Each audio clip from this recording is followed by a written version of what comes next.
Bonjour mes délicieux co-créateurs, c'est Lilou, je suis au congrès de Quantique Planet ici à Reims avec Bruno. Bonjour Bruno. Bonjour Lilou. Quel bonheur de te rencontrer, tout le monde me parlait de toi, je devais aller jusque dans les cuisines du Palais des Congrès de Reims pour découvrir ton équipe, pour découvrir ton enthousiasme, pour parler des crudivores en fait, parce que tu es un grand chef cru, c'est ça ? C'est bien ça, et inversement, très enchanté de te rencontrer aussi, ça fait longtemps que je regarde tes vidéos, et c'est un grand honneur effectivement. Si on est là et que toi tu viens nous interviewer, c'est qu'à la fois on commence à être connu et reconnu pour ce qu'on fait, donc c'est du grand bonheur effectivement. Ici on est là pour servir les repas, on sert 5000 repas ce week-end, 100% végétalien, 100% cru. Et qu'est-ce qui te séduit dans le végétarien, dans le crudivore, dans tout ça ? Pourquoi tu as décidé de faire des repas de cette qualité ? La santé, la beauté tout simplement. Moi-même je suis végétarien depuis 5 ou 6 ans, je suis végétalien depuis 3 ou 4, vegan depuis 2 et crudivore depuis 1 an. Et effectivement c'est la santé et la beauté tout simplement. Quand on mange cru, on sent que notre énergie change totalement et c'est bien ça que je veux proposer aux gens, quoi. Donc pour moi il est tout simplement, maintenant c'est hors de question que je fasse autre chose. Je considère vraiment l'aliment comme un médicament et je me rends compte qu'avec cette nourriture, en mangeant bien, qui mange bien, vit bien, on accède à la fois à la santé et à la beauté, donc c'est du bonheur à l'état pur. Moi c'est ça que je veux diffuser. On a déjà fait 5000 repas en 3 ans, c'était associatif, bénévole.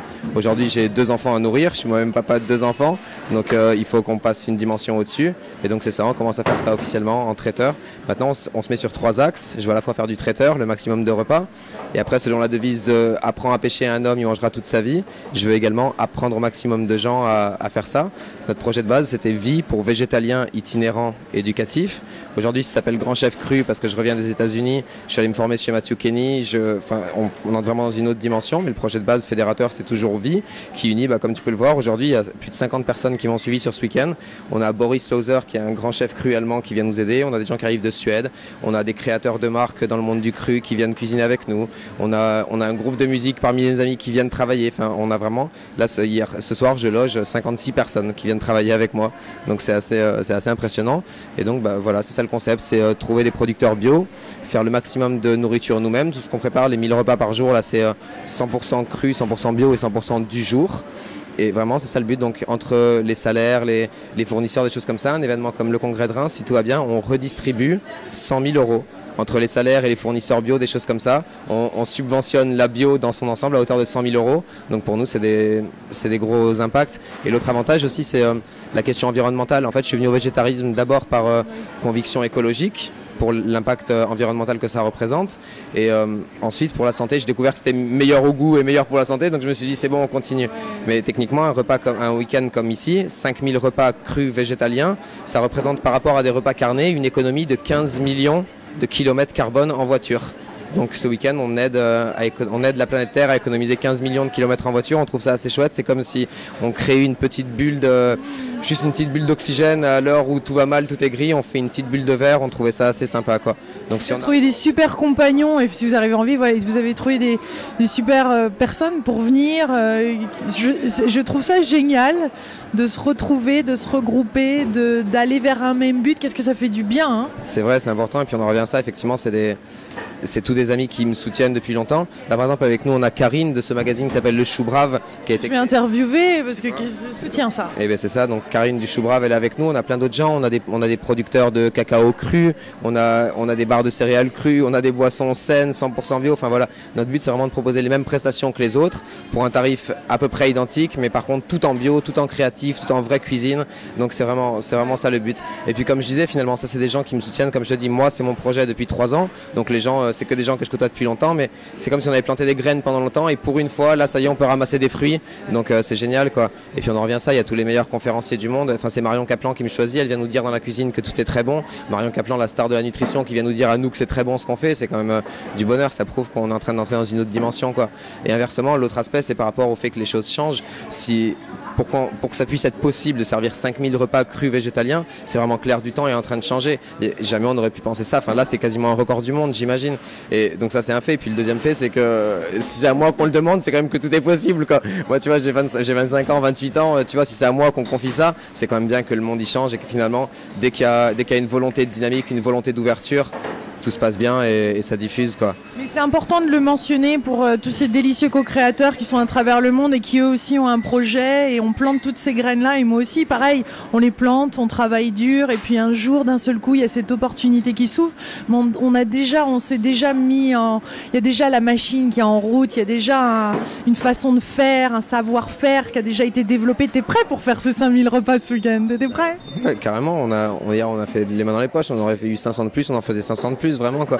Et inversement, c'est effectivement, comme tu dis, il y a cette énergie-là et puis on surfe dessus, finalement, c'est dans l'air du temps, c'est ce que les gens nous demandent, donc non, tout va bien, vraiment, ça se passe bien. C'est vraiment un air du temps. Aux États-Unis, j'en reviens, j'ai fait beaucoup d'interviews à Chicago, en Californie, sur le cru.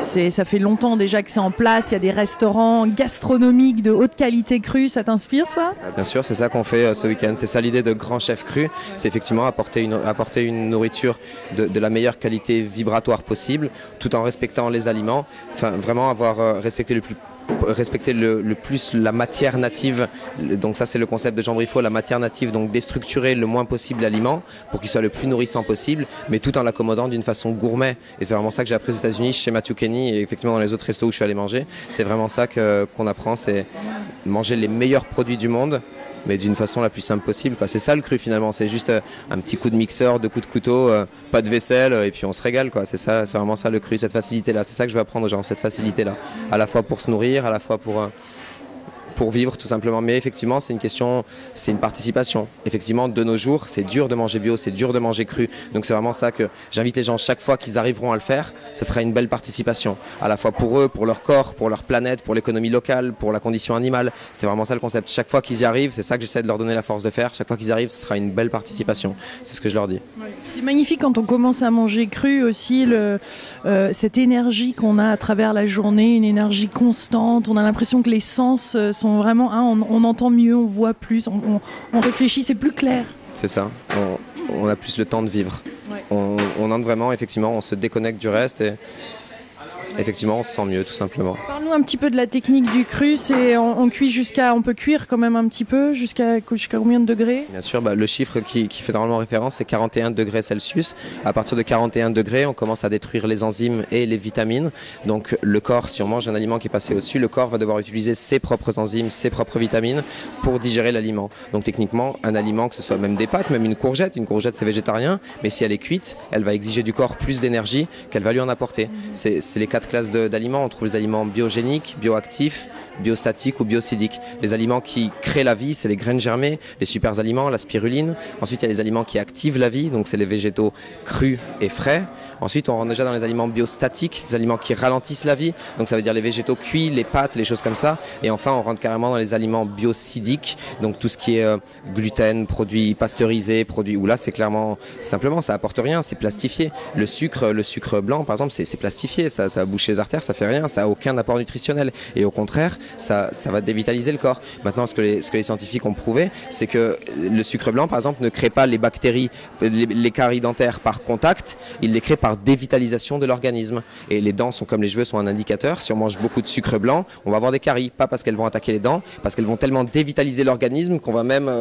donc voilà, c'est vraiment ça le concept, c'est apporter de la vie. Donc c'est ça, j'essaie vraiment de focaliser sur le côté vivant en tout cas. J'explique pas aux gens, pendant longtemps j'étais dans arrêtez l'aspartame, arrêtez la viande, tout ça. Maintenant non, c'est manger des graines germées, manger de la spiruline, le plus que vous pouvez, du cacao, du vrai cacao cru. Voilà, prenez des aliments qui vont vous apporter de l'énergie. De lui-même, le corps après vous dira ah ça va mieux, non ça va, j'ai plus besoin, ça va. C'est ça que j'essaie d'expliquer aux gens. Prenez de l'énergie, le reste suivra, quoi. Et que tout simplement, si on arrive à s'imposer tout simplement ce mode de vie, si on arrive à avoir ça comme base, moi, je vous avoue, je suis pas 100% crudivore. Quand je vais chez ma mère, de temps en temps, je mange un petit bout de gâteau au chocolat parce qu'elle l'a fait avec amour. Mais je sais que au quotidien, la qualité de ce que je mange me donne l'énergie de tout digérer. Je peux de temps en temps manger un bout de gâteau, c'est pas très écologique, c'est pas très sain pour les animaux, mais sur le point de la santé, je peux le digérer, je peux l'éliminer, tout ira bien, quoi. Parce que le 100%, des fois, ça va un peu loin, puis ça peut devenir obsessif, donc c'est pas ça. Hein. Toi, tu dis, faites aussi avec votre vie. C'est bien ça. Et au contraire, justement, la première chose qui crée la santé, c'est l'état d'esprit. Donc si justement j'allais chez ma mère et que je disais non maman, je veux pas manger de ton gâteau, elle serait triste. Ça c'est l'exemple de Tal Chalère, le coup du gâteau au chocolat. C'est vraiment l'exemple de Tal Chalère. Si je lui dis ça, ma mère elle va être triste, ça va me rendre triste, on va être malheureux. Même si je mange mes graines germées après, tout malheureux, ça va pas apporter la santé. L'état d'esprit, c'est 80% de la santé. Et il est même prouvé, c'est ce que la physique quantique prouve, que même si on mange de la viande dans un état de conscience, si on réinforme la viande par sa conscience, on peut effectivement faire que la viande soit bonne pour le corps. Mais techniquement, c'est quand même une dépense d'énergie. C'est ça que je vais expliquer. Parce que oui, tu peux manger de la viande, oui, tu peux la réinformer pour qu'elle soit positive pour toi, mais tu es obligé de le faire consciemment. Tandis que si tu manges que les légumes, par défaut, tu seras parfaitement nourri. C'est vraiment ça le principe, quoi. Et il y a des substitutions aussi. On peut substituer, si par exemple quelqu'un qui aime beaucoup les pâtes, tu recommandes quoi ? C'est une très bonne question. Je recommande alors ce petit appareil qui s'appelle le Spiralizer, qui sert à faire des tagliatelles de légumes, plein de choses. Enfin, voilà, effectivement, c'est cette notion de substitution. À la place de prendre un sucre blanc, prendre une stevia ou un rapadura, commencer par la rapadura, le sucre complet non raffiné, aller petit par petit. C'est vraiment ça l'idée. Quelqu'un qui aime beaucoup la viande, et bien le jour où il fait d'adobe de veau, au lieu de mettre du veau, il met de l'aubergine, tout simplement des gros pavés d'aubergine. Donc c'est vraiment ça l'idée. À la place des pâtes, on mange du riz qui n'ont pas de gluten. C'est vraiment y aller progressivement par étapes et petit à petit, on y arrive, mais on en revient à ça. On en perd du poids, hein, parce que je sais que Christophe qui a perdu 67 kilos, qui fait la moitié de son poids maintenant. D'accord, et il y a ce docteur, en France il y a plusieurs exemples au niveau mondial, mais en France il y a ce docteur qui s'appelle Jean-Marie Compagnon, qui est spécialisé dans l'alimentation vivante, comment perdre du poids avec l'alimentation vivante. Donc je vous recommande son site internet, il est très calé. Et au niveau mondial, il y a cette dame, comment elle s'appelait, tu te souviens pas? Et maintenant elle est mariée avec Angela, elle s'appelle Angela Stokes, elle faisait 140 kilos, elle était diabétique à TOC, elle est passée au cru 6 mois après, elle est belle, elle est radieuse, elle s'est mariée avec un mec qui fait du cru, ils viennent d'avoir un bébé, elle mange 100% cru. Elle a accouché en 1 heure. Son premier bébé, elle a accouché en 1 heure, sans difficulté, C'est ça l'alimentation crue, effectivement. C'est partant du principe où c'est favoriser tous les concepts du vivant. Il y a ce concept d'enzymes, donc comme je vous disais tout à l'heure, les enzymes sont tellement omniprésentes dans le corps que à la fois on ne sait pas ce qu'elles font et à la fois elles sont vitales. Donc si le corps humain doit utiliser ses propres enzymes pour digérer les aliments qui en ont plus, ces enzymes ne servent pas à tout le reste. Donc c'est tous les processus du corps humain on commence les putréfactions, on commence les choses comme ça. Enfin, les enzymes sont tellement vitales, effectivement, il faut manger du cru. Et de temps en temps, on peut même rajouter, de par l'alimentation dévitalisée d'aujourd'hui, on peut même prendre des petits compléments alimentaires, des choses comme ça. Mais ce que je recommande aux gens, c'est ça, c'est jamais prendre des vitamines B12 spécifiquement, des choses comme ça, c'est prendre des aliments complets, que peuvent être l'herbe de blé, les jus verts, que peuvent être la spiruline, la chlorella. Jamais prendre une seule molécule, toujours prendre les aliments les plus riches du monde. Enfin, moi, je vous avoue que je mange finalement assez peu et que le moment où je me sens le mieux nourri, c'est quand je me fais des cocktails, je me mets 30 grammes de spiruline qui font les besoins de mon corps, je me mets 20 grammes de cacao qui font les besoins de mon cerveau, je me mets du piment de Cayenne qui je sais va réchauffer, un peu de miel cru parce que je soutiens les abeilles, je suis vegan mais je soutiens le miel, et un peu de jus de citron pour assimiler le fer de la spiruline, je secoue ça, je bois, j'ai plus besoin de rien. Je sais que je peux avoir envie de manger, mais techniquement j'ai plus besoin de le faire. Je me sens nourri. C'est un mot de tête? C'est rare quoi. C'est un mal de tête? Et bien pareil, là c'est menthe poivrée, mon truc c'est menthe poivrée, et tout simplement beaucoup d'eau. Je suis un grand partisan de l'eau pure. Je vends les systèmes au Jade, je suis distributeur du meilleur purificateur d'eau au monde selon moi. Effectivement, le combat pour l'eau pure, effectivement, est une de mes priorités, quoi. Et effectivement, il y a juste certains jours, effectivement, je mange pas, je bois que de l'eau, et de la vraie eau purifiée et dynamisée, et je sens que ça n'a rien à voir. Ma vie change, les maux de tête disparaissent, tout disparaît. Voilà, le concept de base de n'importe quelle maladie, en fait, c'est ça, c'est une inflammation. C'est par exemple le corps se fait piquer, donc il envoie le maximum d'eau, c'est ce qui fait la bosse. Par exemple, sur le cas d'une piqûre de moustique, c'est pas la piqûre de moustique, c'est le corps, il a senti un corps étranger, il envoie toute l'eau, ça fait le bouton, et ensuite il allume le thermostat, il réchauffe. Ça va brûler les médicaments, ça va brûler les bactéries, pardon, et ensuite quand l'eau va s'en aller, elle va emporter les indésirables. Il y a ce concept, ça vient à nouveau de Jean Briffaut, c'est l'eau est plus importante par ce qu'elle emporte que par ce qu'elle apporte. Une eau, c'est pas censé nous nourrir. Les minéraux de Vitel, on peut pas les assimiler. Au contraire, ils vont boucher nos artères et des choses comme ça. Donc voilà, il faut effectivement prendre des algues, des choses comme ça. Je vous invite à regarder mon site internet, le système d'eau que je propose au Jade, c'est le meilleur du monde. C'est vraiment assez impressionnant. Je vous en reparlerai sur notre prochaine vidéo. Mais voilà, on en revient à ça. Ce que j'explique aux gens, c'est ça, c'est d'abord commencer par manger du vert, le maximum de végétaux crus. Ensuite, découvrez les graines germées. Je leur apprends comment faire germer des graines avec les bocaux en plastique, des choses comme ça. Faites germer des graines au lieu de manger. Ça fait des années, j'ai plus mangé de lentilles. Je fais germer mes lentilles. lentilles. Pour 2 euros, ça te fait 1 kilo d'antilles germées, ça nourrit 14 personnes. Pour 2 euros, ça te fait une semaine. C'est économique, c'est écologique, c'est sain. Enfin voilà, les graines germées, en l'occurrence, parfois quand on fait germer les graines, on assiste par rapport à la graine de base, une fois qu'elle est germée, on multiplie la vitamine C par 100, par 500, sur certaines graines par 5000. En fait, c'est une usine à vitamines, tout simplement. D'où l'idée d'où les polémiques qui reviennent régulièrement sur la qualité et le danger des graines germées. Finalement, c'est juste ça, c'est juste éloigner les gens de ces concepts-là de la santé naturelle, quoi. Et comment tu choisis tes produits, les ingrédients? Première qualité possible. Local, c'est important pour moi. Donc je choisis toujours des producteurs qui font ça. Ensuite, bio, 100% bio, c'est vital. C'est la première des choses. Même si on n'est pas encore végétarien, manger bio, c'est la première des choses. Le concept des métaux lourds, donc liés aux pesticides, choses comme ça, c'est la première source de maladies au monde. C'est très simple, c'est le problème des métaux lourds. Donc qui viennent des fumées de cigarettes, choses comme ça. Une fois que le corps est plein de métaux lourds, il les rassemble. Donc c'est comme si on avait des petites billes de métal dans le corps. Quand il cherche à les expulser par les émonctoires, ces billes de métal perforent tous les tissus. Donc on se retrouve avec des micro-lésions de partout. Le problème des métaux lourds est à la base de toutes les autres maladies. Par ces micro-lésions vont passer dans le sang les protéines du gluten, le fameux gluten, ou les protéines de lactose. Et le corps il voit dans le sang des protéines, il se dit qu'est-ce qui se passe? Il se met à tirer sur tout ce qui bouge. Il est en mode autodéfense. Ça, c'est les maladies auto-immunes. Le problème des métaux lourds est à la base de toutes les maladies actuelles, ou au moins 90% d'entre elles. Donc effectivement, manger bio, c'est une priorité. Mon troisième critère qualité pour choisir, c'est la qualité crudité. Il y a plusieurs marques sur Internet qui permettent de choisir les produits séchés à moins de 40 degrés. Ça, c'est très important, ce phénomène des 40 degrés pour les enzymes. Enfin voilà, c'est rester vivant toujours. Et puis on en revient à ça, après faire au mieux, quoi. Faire au mieux, ça m'arrive d'aller faire mes courses à Carrefour, je vais au rayon bio dans ce cas-là. Après j'ai un enfant, ça m'arrive aussi d'acheter un paquet de BN quand il va chez mamie, ça peut arriver, on sait jamais. Mais par contre on en revient à ça, faire en sorte que la base de notre alimentation soit crue, soit végétale, soit saine, ça va donner et à la fois écologiquement et à la fois humainement sur la santé, le fait d'avoir un mode de vie sain permet les excès. Parce qu'effectivement, enfin on en revient à ça, sur une famille normale, un simple vol en avion, je crois que ça représente 3 ans de bilan carbone. Mais quelqu'un qui est végétalien, donc qui finalement économise 400 000 litres d'eau par semaine par rapport à une production carnée, finalement il peut se permettre de prendre l'avion une fois de temps en temps, il peut se permettre de temps en temps de rouler en voiture, quoi. Enfin, le secteur de la viande est la production la plus polluante au monde, devant l'industrie, devant les transports. Donc il y a cette phrase que j'aime beaucoup, c'est un végétarien en 4x4 est plus écolo qu'un carnivore à vélo. Tu peux faire du vélo, si tu manges de la viande, tu pollues 1000 fois plus que mon 4x4 Mercedes ou des choses comme ça, quoi. 1000 fois plus. Donc c'est vraiment ça que j'essaie d'expliquer aux gens.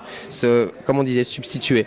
Et juste substituer. Si à la place, et si une fois de temps en temps tu remplaces un fromage par un pâté végétal, tu as déjà économisé 2000 km de kilomètres carbone. En un seul repas, tu peux économiser, enfin voilà, je crois que le chiffre c'est ça, un repas végétal, 100% végétal, 100% bio, c'est 300 km en impact carbone, 300 km en voiture. Un repas carné avec produits laitiers, viande plus produits laitiers en conventionnel, pas en bio, ça représente 5000 km en voiture en un seul repas. Donc c'est ça mon fameux chiffre. Si ce week-end on sert 5000 repas, on économise 15 millions de kilomètres carbone par rapport au bio cru, par rapport, voilà, on économise, enfin voilà, c'est vraiment ça le but, quoi.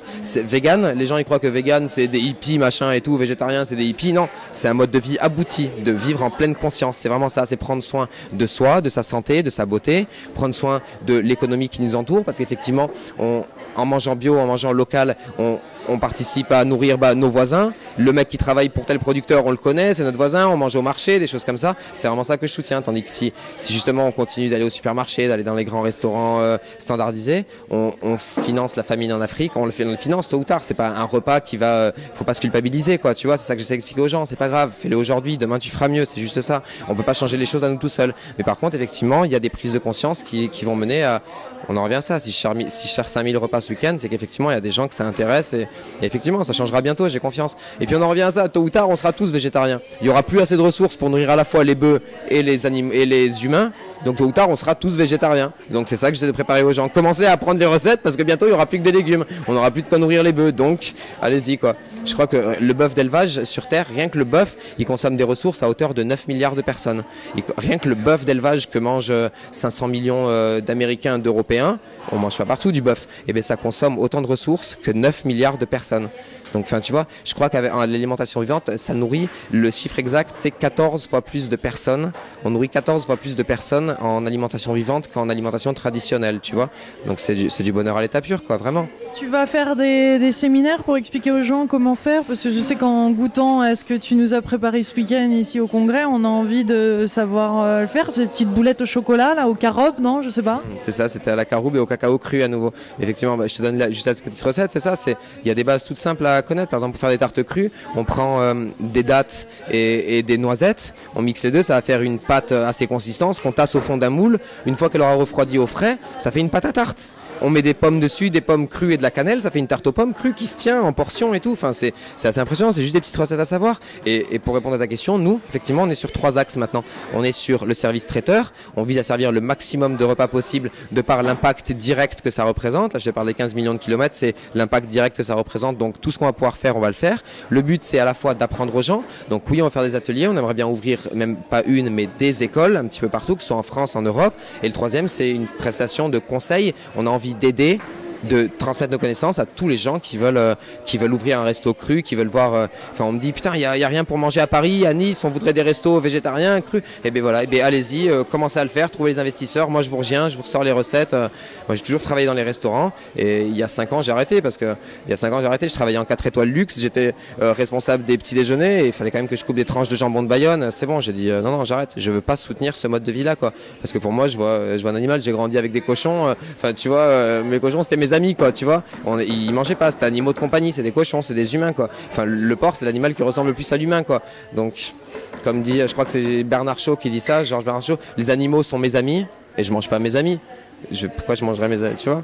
Donc c'est vraiment ça le concept, c'est être en harmonie avec le tout. C'est ce mot-clé qui revient souvent quand je parle, parce qu'effectivement j'ai déjà fait pas mal de conférences, des choses comme ça. Le mot qui revient toujours, c'est le mot homéostasie. L'homéostasie, on parle de ça notamment par rapport aux cellules. Une cellule est en homéostasie lorsqu'elle est en harmonie avec le milieu dans lequel elle vit, qu'elle consomme suffisamment les ressources, qu'elle s'adapte au milieu dans lequel on vit, donc qui permet une vie durable, la pérennité de son espèce. Et bien c'est ça que je vise pour l'être humain dans son ensemble. Et pour nous finalement, pour être en homéostasie avec notre univers, il faut consommer les ressources dont on dispose. Et végétarien, on en revient à ça, c'est un super moyen d'accéder à ça. Merci Bruno, quelle belle rencontre, bonheur. Merci mes délicieux co-créateurs, plein de bisous de Reims, des cuisines du Palais des Congrès où tu sers 5000 repas ce week-end. Bravo. Et tout sera sur internet, je ferai un petit bilan parce que là j'ai pas eu le temps de présenter toute mon équipe. J'ai Boris Loser qui est un grand chef cru allemand. J'ai un chef gastronomique traditionnel qui est venu nous aider parce qu'il voulait apprendre. J'ai l'équipe du Chou Brave, j'ai le groupe de musique Caravane Namasté qui travaille. J'ai Alban qui vient de Marseille. J'ai un squat alternatif de Clermont-Ferrand qui est en train de se monter qui s'appelle ZG The Group. Tout le monde est venu travailler avec moi. Donc je mettrai toutes les infos sur internet et puis on en revient à ça. Et il y aura des recettes, il y aura le bon de souscription pour notre prochain livre. Voilà, c'est vraiment ça le but. Diffuser. De recettes. Ah ouais, il faut. Qu'est-ce qu'il est temps? Aux États-Unis, ça fait bien longtemps qu'ils se sont. Dès qu'on parle anglais, vous allez, pour ceux qui parlent anglais, déjà taper sur internet alimentation vivante. Moi, j'ai rien inventé. La plupart des recettes que je cuisine aujourd'hui, j'en ai inventé aucune. Je suis pas créateur. Par contre, je sais que ça se fait. Moi, je suis pas un bon cuisinier, je suis pas un bon logisticien. Par contre, je sais qu'on peut le faire. C'est juste mettre passionné ensemble. Voilà, il faut le faire, on le fait, quoi. Si c'est pour l'environnement, si c'est pour la planète, si c'est pour la santé, faisons-le. C'est possible. En gros, c'est ça. C'est de nos jours, la santé, elle est accessible à tous. Donc, effectivement, c'est une question de responsabilité. Si on sait qu'on peut avoir la santé, autant au niveau individuel que collectif, là c'est une notion de responsabilité. Parce que si la viande affame l'Afrique, enfin tu vois, c'est responsabilité. Donc il y a l'engagement individuel qui consiste à manger végétarien. Ensuite il y a l'engagement collectif qui sert à mettre du végétarien dans les cantines, des choses comme ça. C'est ça que maintenant on cherche à faire aussi. Merci Lilou. Merci, on se suivra sur internet. Merci, au revoir. Au revoir.